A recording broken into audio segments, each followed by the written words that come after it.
أفضل 10 مسلسلات تركية اتكلمت عن الزواج الإجباري وبعد كده الجواز ده اتحول لحب. اوعوا تفوتوا الفيديو ده، من أحلى المسلسلات. أول مسلسل المشردون، والمسلسل ده بيتم لسه عرضه حاليا ومستمر معانا، وبيتكلم هنا عن 6 أشقاء كانوا عايشين مع والدهم ووالدتهم في الغابة ومنعزلين عن كل حاجة في الحياة، ما يعرفوش حاجة عنها لمدة 20 سنة.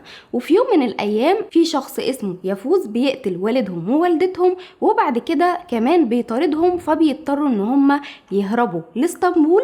ولما بيروحوا بقى لاسطنبول بيواجهوا صعوبات الحياة، وبتكون الأخت الكبيرة واللي اسمها عزيزة هي اللي بتتحمل مسؤوليتهم وعايزة تبعدهم عن يفوز ده اللي كان مهووس بمامتهم، وعشان كده قتل باباهم ومامتهم. وبعد كده عزيزة دي بتتقابل مع شخص اسمه ديفران، وديفران ده بيكون فيه عداوة ما بينه وما بين يفوز، او بين عيلته يعني وبين عيلة يفوز، فبيتجوز بقى بالغصب عزيزة دي، وعشان ان هو يقدر ان هو يحميها من يفوز ده. وبعد كده الجوازة اللي بتغصب دي بتبدأ ان هي تتحول لقصة حب جميلة جدا ما بين عزيزة وديفران.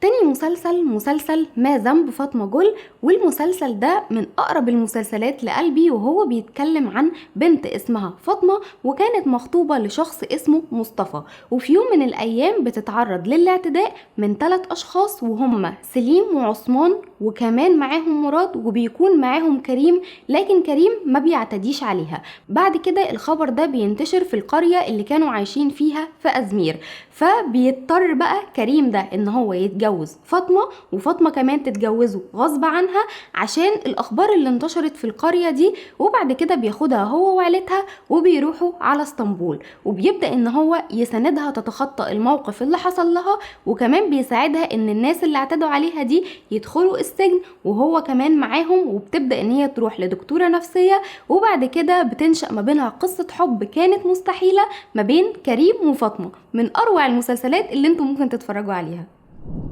تالت مسلسل حب ابيض واسود. المسلسل ده بيتكلم عن طبيبة اسمها اصلي، وكانت عايشة مع اخوها الشرطي، وفي شخص اسمه فرحات، والشخص ده كان شغال مع خاله نامق في اعمال غير قانونية. وفي يوم من الايام بيتسرق الجهاز او اللابتوب بتاع نامق ده، والشخص اللي بيسرقه فرحات لما بيطارده بقى بيتضرب بالنار، فالشخص ده بياخدوه وبيروحوا على المزرعة بتاعتهم او البيت بتاعهم، وبعد كده بيجيبوا اصلي دي علشان تعالجه، علشان يقدر ان هو يقول لهم فين مكان الجهاز اللي فيه الاسرار بتاعتهم. وبعد كده اصلي دي بتتفاجئ ان نامق موجود في البيت ده، وان مدير المستشفى اللي هي شغالة فيه هو اصلا شغال في اعمال غير قانونية. فنامق ده بيبدأ ان هو يطلب من فرحات انه يقتل اصلي، لكن عشان ما يقتلهاش بيبدأ بقى ان هو يقول لخاله نامق ان هما الاتنين هيتجوزوا، وبالتالي لما تكون من داخل العيلة مش هتفشي الاسرار بتاعتها. وبعد كده بيتجوزوا هما الاتنين بالغصب، وبتتحول قصتهم لقصة لحد دلوقتي الناس بتتكلم عن حبهم، والثنائي ده من اقوى الثنائيات اللي حصلت على مدار المسلسلات التركية كلها. رابع مسلسل طائر الرفراف هنا بيتكلم عن شخص اسمه فريد كرهان، وفريد ده هو شاب مدلل ومن عيلة غنية في تركيا، وبيعمل مشاكل كتير جدا لعيلته. وبعد كده جده هليس بيجبره ان هو يتجوز من بنت، وبيروحوا يدوروا له على بنت من بلدهم اللي هي غازي عنتاب.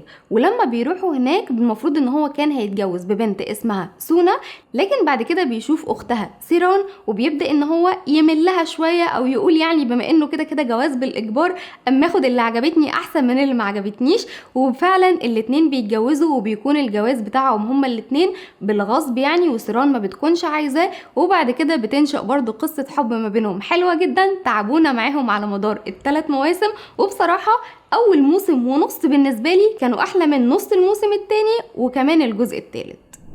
خامس مسلسل المدينة البعيدة، والمسلسل ده لسه بيتعرض برضو لحد دلوقتي ومحقق نجاح كبير جدا، وبيتكلم عن الطبيبة عليا البورا اللي بتكون راجعة من كندا ومعاها ابنها جيهان دينيز، وكمان جثة جوزها بوران اللي كانت وصيته ان هو يندفن في ارض عيلته، عيلة البورا في مدينة ماردين، وبتروح فعلا علشان تنفذ وصيته دي. وبعد كده بقى بتتقابل مع عيلته وبتكتشف اسرار وحاجات كان جوزها مخبيها عليه، وكمان بتكون عايزة تاخد تاخد ابنها وتهرب منهم، لكن مش بتقدر بسبب زعيم العشيرة اللي هو جيهان البورة، واللي بيكون اخو جوزها، وكمان والدته صداقات اللي بيكونوا عايزين الطفل يكون في حضانتهم ومعاهم، وهي مش مشكلة تمشي. فعلشان ما تسيبش ابنها لوحده بتضطر ان هي تتجوز بجيهان البورة ده، برضو جواز اجباري. لكن الحقيقة ان الاتنين دول والثنائيات دي انا عن نفسي بحبهم جدا، ونشأ ما بينهم قصة حب صافية كده ونقية لحد دلوقتي،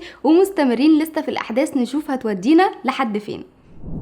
سادس مسلسل زهور الدم، والمسلسل ده بيتكلم عن طار ما بين عيلتين، عيلة بران وعيلة ديلان. بران ده بيتقتل مامته قدامه وهو صغير، وكمان والده بيتشل، واللي بيكون قتله هو شخص اسمه سعيد، وسعيد ده هو والد ديلان. ولكن بمرور الأحداث بنعرف ان هو مش والدها الحقيقي، لكن والدها هو صاحب سعيد، اللي بعد ما سعيد ده قتل والدة بران بيروح له وبيقول له انا هدخل السجن مكانك، لكن خد انت ديلان ربيها مع ولادك. وبعد كده بران ده لما بيكبر بيعرف مين اللي قتل مامته، وبيروح بقى علشان بيبقى عايز ينتقم منه، لكن بيقرر ان هو يقول له انه هيتجوز بنته اللي هي ديلان دي علشان يوقف الطار ما بين العيلتين، وكمان عشان ينقذ اخوه من موضوع الطار ده. وبعد كده فعلا بيتجوزوا الاتنين بالغصب، وبعد كده بتنشأ ما بينهم قصة حب حلوة جدا برغم الصراعات اللي ما بين العيلتين، لكن قدروا ان هم يتجاوزوها.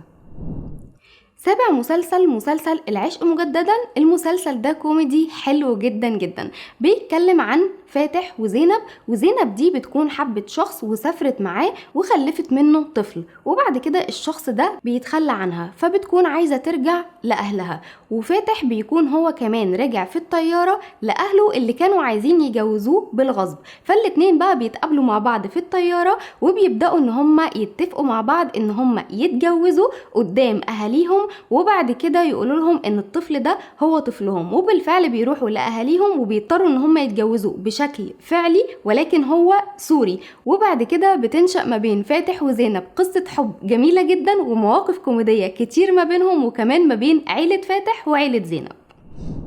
تامن مسلسل هو مسلسل نور ومهند، المسلسل اللي دخلني للدراما التركية. والمسلسل ده بيتكلم عن شخص اسمه مهند كان بيحب بنت اسمها نهال، وبعد كده البنت دي ماتت في حادثة، وبعد كده جده بسبب ان هو بقى شايفه يعني بقى مغيب عن الحياة وكاره للحياة بيجبره على ان هو يتجوز من بنت اسمها نور من البلدة بتاعتهم. وبالفعل يوم الفرح ولانه مجبر على الجواز بيهرب من الفرح بتاعه، لكن الجوازة بعد كده بتتم.